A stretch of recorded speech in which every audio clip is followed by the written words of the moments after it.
கரும்பு விளையும் பூமிய தென்னை விளையும் பூமியாக மாற்றுவதற்கு இன்னை பசுமை பூமி ஈரோடு மாவட்டத்துல கலாய் செய்றோம். இந்த தோட்டத்தினுடைய உரிமையாளர் பாத்தீங்கன்னு சொன்னா உயர் திரு ஐயா பாலசுப்ரமணியன் சார் அறிமுகப்படுத்தணும். ஐயா வணக்கம். ஈரோடு மாவட்டம் பெருந்துறை தாலுகா வடமுகம் வெள்ளூர் கிராமம். என்னுடைய பெயர் பாலசுப்ரமணியன். நான் அட்வொகேட்டா இருக்கேன். இருக்கும்போது அப்படியே யூடியூப் பார்த்துட்டு வருவேன். அதுல உங்க யூடியூப் சேனல்ல பார்க்கும் பொழுது அப்படியே ஒரு இம்ப்ரெசிவ் ஆச்சு. பல விதங்கள் இருக்கு யூடியூப்ல அது வியாபார நோக்கத்துக்காகவா இல்ல உண்மை சர்வீஸ் மைண்டடான்னு பார்க்கும் பொழுது நான் எல்லாமே பார்த்தேன். உங்களுடைய ஸ்பீச், நீங்க வச்சிருக்கிற நர்சரி, அதனுடைய அங்க இருக்கிற மேன்யூ நீங்க எல்லாம் கொடுக்கறதெல்லாம் பார்க்கும் பொழுது எல்லாரும் சொல்ற விதங்களை பார்க்கும்போது சர்வீஸ் மைண்டடா இருக்கு. அப்ப ஏன் நம்ம தோட்டத்துல இப்ப இப்படி இருக்குது, இதை ஒரு கன்சல்ட் பண்ணக்கூடாதுன்னு ரொம்ப நாளா இருந்தது. அப்புறம் நான் இடையில மாப்பிள்ளை டிஸ்கஸ் பண்ணிட்டு அப்புறம் உங்களோட ஒரு அப்பாயின்மெண்ட் வாங்கிட்டு இப்ப உங்களுடைய ஆலோசனை கேட்டுட்டு ஒரு 3.25 ஏக்கர் வரும். இதுல இப்ப என்ன மாதிரி வெரைட்டி எப்படி வைக்கிறது மண்ணை பாக்குறேங்க.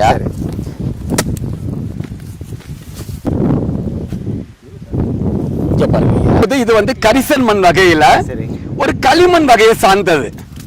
ஒரு நல்ல மண்ணுன்னு சொன்னா இப்படி நம்ம எடுத்துக்கிட்டு உடையணும். இது அவ்வளவு உடையாது.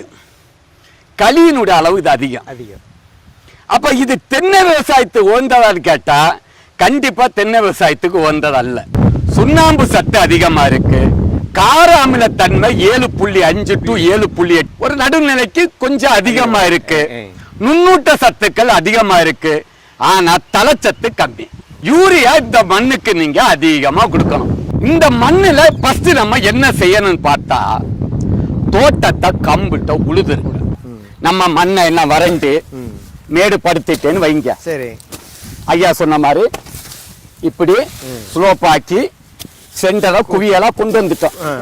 அப்படி உயரம் இன்னும் கொஞ்சம் உயரம். இதுதான் உயரம். சரி, தர மட்டத்திலிருந்து ஒரு 2.5 அடி, அதிகபட்சம் 3 அடி. இதுல இருந்து இப்படி ஸ்லோப்பு. சரி, சென்டரை மேடுபடுத்து புனல் வடிவத்து கொண்டு வந்துட்டோம். இத திரும்ப ஆழப்படுத்துறோம். இந்த தென்னகன்று வைக்கிற இடத்துல ஒரு 10 அன்னச்சட்டி செம்மண் கொட்டுறோம். இதுக்கு வேர் வளர்ச்சிக்கு 10 கிராம் பூம்பு பூசர், 100 கிராம் மண்ணின் வைரம், 1/2 கிலோ தென்னை நாட்டு மருந்து வேர் வளர்ச்சிக்கு நல்லா அப்படி போட்டு மிக்ஸ் பண்றோம். அந்த கலவை எடுத்து அப்படி தூக்கி மேல வைக்கிறீங்க. 1 அடி ஆழம். சரி, 21 குயிக்கர் அவதார் கண்ணை உள்ள புதைக்கிறோம். புதைச்சுக்கிட்டு இந்த மண்ணை இப்படி அணைக்கிறோம். சரி, அதுல எல்லாமே கிட்ட வந்துருது. அணைச்சு மிதிக்கிறோம். மிதிச்சு தண்ணி இங்கதான் பாயும். மழை காலம் வரும், தண்ணி இங்க இவ்வளவு தேங்கி நின்னாலும் ஒரு தென்னங்கன்னு படாது. அப்ப இந்த குயிக்கர் அவதார் கண்ணு 1 வருஷம் வளர்த்து இவ்வளவு தண்டு கணம் இருக்கணும். அந்த கண்ணை வச்சு தாயாம இருக்கிறது ஒரு குச்சியை வச்சு 3 மாதம் சப்போர்ட் கட்டி வைக்கிறோம். வேறு தரையில இறங்குற வரைக்கும் காத்துல அசையும். 4வது வருஷம் தேங்காய் விட்டுரும். இந்த நடவுமுறை தான் உலகத்திலேயே அறிவு சார்ந்த நடவுமுறை. தென்னை மரத்துக்குள்ள மாமரம் கண்டிப்பாக சாறு போடக்கூடாது. தென்னை மரத்துக்கும் அதிக வெயில் தேவைப்படும், மாமரத்துக்கும் அதிக வெயில் தேவைப்படும். அப்போ ரெண்டும் ஒண்ணுக்குள்ள போட்டு சொன்னா ரெண்டுமே காய்க்காம போயிடும். டிப்பு கருகிறது அந்த உப்புனுடைய தன்மை. உப்பு நமக்கு எவ்வளவு இருக்குன்னு பார்ப்போம். ஒரு தண்ணி தானே சார். உப்பு அளவுக்கு கண்ட்ரோலா தான் இருக்கு. வாழைக்கும் ஆகும், மாமரத்துக்கும் ஆகும். ஆனா கோடை வரும்போது இந்த சாட்டினுடைய கண்டென்ட் அதிகரிக்கும் போது டிப்ப கருக ஆரம்பிச்சிடும். இந்த கோடையினுடைய அளவு அதிகரிக்க உப்பு என்ன ஆகுன்னு சொன்னா மேல அப்படியே சர்ஃபேஸ்ல டெபாசிட் ஆகி ரூட் சிஸ்டத்தை பிளாக் பண்ணிடும். மாமரமும் வாழையும் உப்பு தாங்கி வளராது.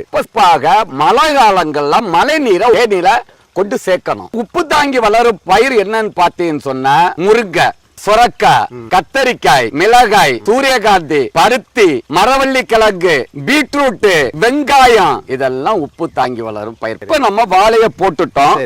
இனி நம்ம வாழையை எடுக்க கூடாது. நம்ம இதை எப்படி மெயின்டைன் பண்றது ஒரு ஐடியா தரேன். ஃபர்ஸ்ட் இந்த கீங்கட்டைகளை எல்லாம் எடுத்துருங்க சார். மண்ணு நல்ல வளமான மண்ணு தான். கால்சியம் கார்பனேட், பைகார்பனேட், குளோரின் எல்லாமே டெபாசிட் ஆயிருக்கு. கருக கூடாதுன்னு சொன்னா ஃபர்ஸ்ட் வேர்களை வெட்டாம நல்லா கிளறுங்க. சரி,